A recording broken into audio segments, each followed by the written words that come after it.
بسم اللہ الرحمن الرحیم الحمد للہ رب العالمین صلی اللہ حبیب محمد وآلہ وبارک وسلم سلام علیہ۔ فاطمہ رضی اللہ تعالیٰ عنہ کے مناقب بیان کر رہے ہیں۔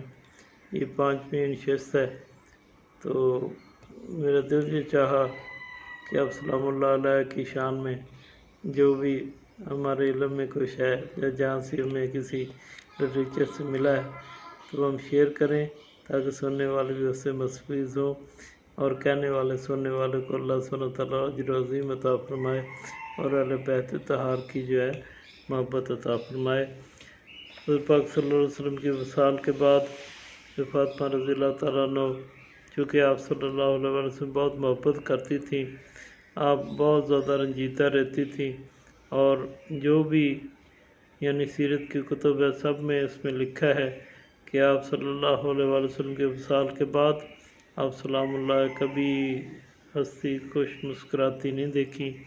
حضرت علی کرم اللہ وجہ نے ان کے لیے ایک علیحدہ کمرہ بنا دیا جس میں آپ بیٹھ کے بس محبت میں گریہ زاری کرتی تھیں، اشعار بھی پڑھتی تھیں، مرثیے بھی آپ سے منسوب ہیں آپ کی محبت میں۔ آپ فرماتی تھیں صحابہ کرام رضوان اللہ اجمعین سے کہ تم نے کیسے برداشت کر لیا کہ میرے پاپا کے جس میں اقدس کو یعنی اس کے اوپر مٹی ڈالیں ہیں جی۔ تو اتنی زیادہ محبت تھی کہ آپ اسی غم میں رہتی تھیں کہ تقریباً 6 مہینے بعد آپ جو ہے نا جی اس دنیا سے تشریف لے گئیں۔ اس لیے ہم نے اس میں پورا واقعہ لکھا ہے کہ آپ نے اپنے اس وقت فرمایا، حضرت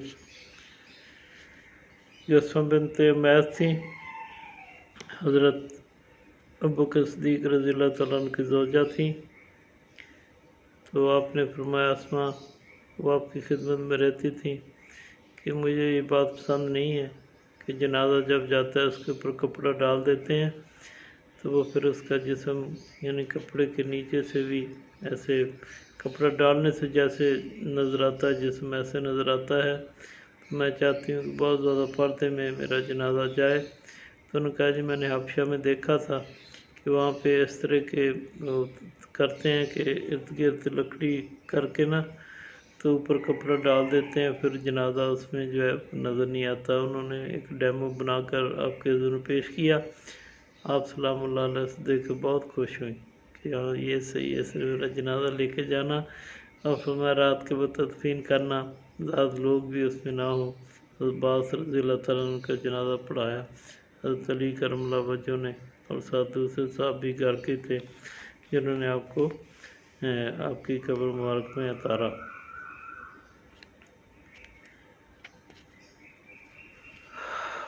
سیرت کی کتب میں لکھا ہے کہ آپ نے کچھ وسلم کی یعنی اس میں اشعار بھی محبت میں کہے ہیں، تو ان کا اردو ترجمہ ہے۔ فرمایا آسمان کے کنارے غبار آلود ہو گئے، آفتاب کی چمک ماند پڑ گئی اور زمانے تاریک ہو گئے، یعنی آپ صلی اللہ علیہ وسلم کی رحلت کے بعد۔ نبی کریم صلی اللہ علیہ وسلم کے وصال کے بعد زمین غمگین ہو گئی اور شدید غم سے بے قرار ہو کر کانپنے لگی۔ آپ صلی اللہ علیہ وسلم کے غم میں مشرق و مغرب کے تمام علاقے اور بستیاں گریہ کناں ہیں، اور عرب کے تمام قبائل مضر ہوں یا یمانی آپ صلی اللہ علیہ وسلم کے وصال پر مصروف گریہ ہیں۔ پہاڑ و فضا حتیٰ کہ بیت اللہ کا غلاف بھی آپ صلی اللہ علیہ وسلم کے غم میں رو رہا ہے۔ اے عتقیہ کے انبیاء علیہ السلام کے سلسلے کو ختم کرنے والے میرے پیارے والد حضرت پیغمبر علیہ السلام، آپ صلی اللہ علیہ وسلم کی پھیلائی ہوئی روشنی کس قدر بابرکت ہے۔ آپ صلی اللہ علیہ وسلم پر قرآن نازل کرنے والے رب کی رحمت ہو۔ آپ صلی اللہ علیہ وسلم تدفین کے بعد قبر مبارک پر آئیں آپ صلی اللہ علیہ وسلم آپ کی یعنی قبر مبارک پر آپ تشریف لے کے آئیں اور یوں مرثیہ پڑھا: آ میرے والد، آ میرے ابا جان حضور۔ آپ صلی اللہ علیہ وسلم نے اپنے رب کے حکم پر لبیک کہا۔ جنت الفردوس آپ کا ٹھکانہ ہے اور انہیں اپنے رب کا انتہائی قرب حاصل ہے۔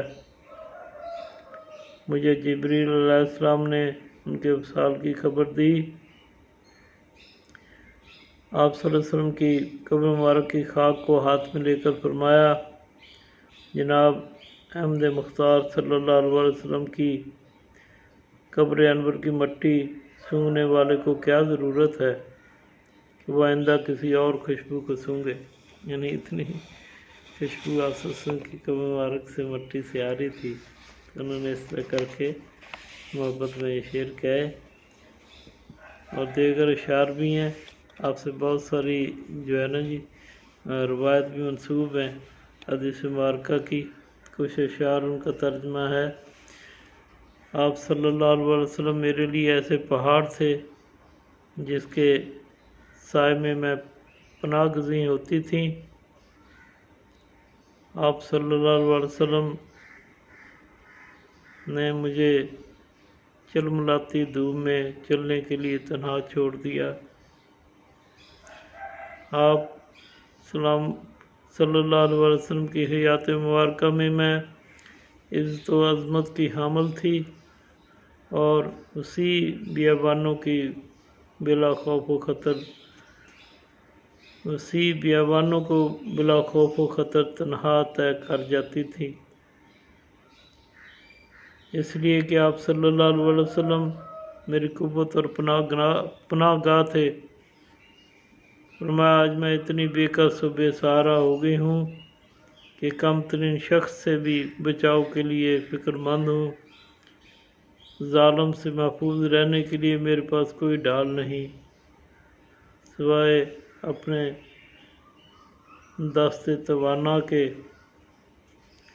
جب قمری کا ٹہنی پر المناک بین سنتی ہوں تو پکار اٹھتی ہوں کہ ہائے یہ صبح کیسی غمناک ہے۔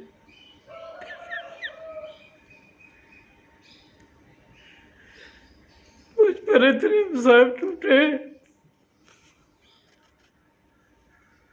اگر وہ دلوں پر ٹوٹ پڑے تو دیری راتوں میں بدل جائے۔ وما علینا الا البلاغ الفاظ کی ساتھی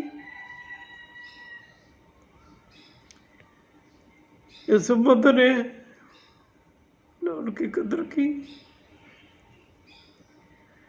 نہ ان کی آل کی قدر کی۔ آپ صلی اللہ علیہ وسلم فرمایا تھا: تم میں سے میرے نزدیک بہتر وہ ہے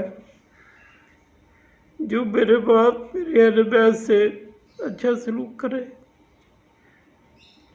آپ کی شان اقدس یہ ہے کہ قیامت تک کے لیے جو امام ہے وہ آپ کی یعنی ذریت سے ہی ہیں، سب شہید ہی ہوئے ہیں۔ ہاں جی، کسی نہ کسی طرح کسی کو زہر دی گئی، کسی کو قتل کر دیا گیا، اللہ کے رضا پہ راضی رہنے والے تھے۔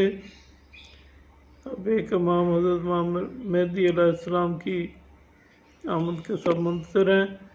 اللہ تعالیٰ جب وہ آئیں ہمیں اگر زندگی میں آئے تو ان کی اتباع کرنے والا بنائے، اور ہمارا ان پہ بے شمار اس گھرانے کے اوپر سلام ہے جنہوں نے حضرت علی کرم اللہ وجہ نے بچپن میں وعدہ کیا تھا حضور پاک صلی اللہ علیہ وسلم سے کہ میں آپ کے ساتھ ہوں، جبکہ آپ کے پورے خاندان سے کسی نے گواہی نہیں دی تھی۔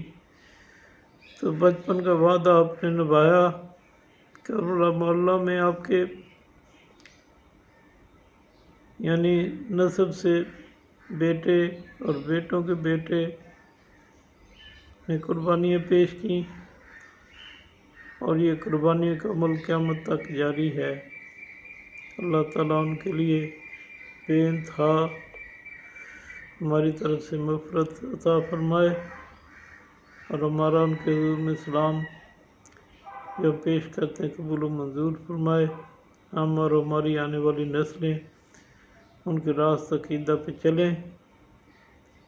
بڑے غور کرنے والی بات ہے، آپ صلی اللہ علیہ وسلم فرمایا میری اہل بیت کی مثال نوح علیہ السلام کی کشتی کی سی ہے، جو اس میں سوار ہو گیا بچ گیا، جو اس میں سوار نہ ہو سکا وہ یعنی غرق ہو گیا۔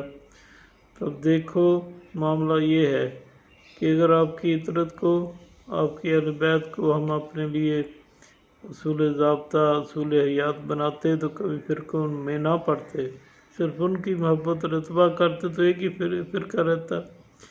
ہم نے ان کو چھوڑا تو در بدر بہت سارے فرقوں میں تقسیم ہو گئے۔